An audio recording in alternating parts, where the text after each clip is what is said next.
ka eje mara ka omenala ha na nni ha si wee dị. Ebe m gara bụ obodo a na-akpọ Ibeagwanike, Enugu. Eji ọtụtụ ihe wee mara ndị a.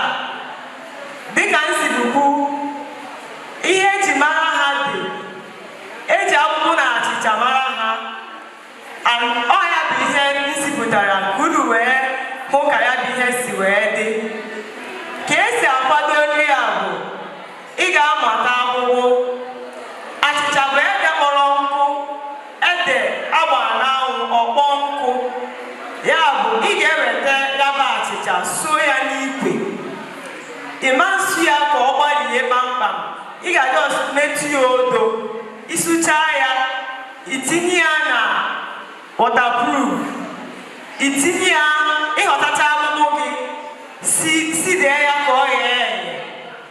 I were ya bụ achịcha tinye n'ime akwụkwọ ahụ, sikọọ ha ọnụ. Ha na-abụ ga-egheta otu mgbe. Ọ ghezie, i were mmanụ nri gbanye n'ite edo kpọrọ, tinye ya ihe a na-akpọ nnu, tinye yabasị, tinye nchụanwụ nke ụfọdụ na-akpọ ahụji, tinye ya ose, sie ya n'ọkụ ka ọ metụ ọkụ, ịwụkọ ha ọnụ, gwọkọọ ya, ịgwọkọzie ya, enenye ya, mara ma ihe ọ dịkwa ka isi wee chọọ ya. Ya bụ ihe ka m sitere n'olu ugbu a wee sị ka ndupụta ya unu wee nene. Ndewo.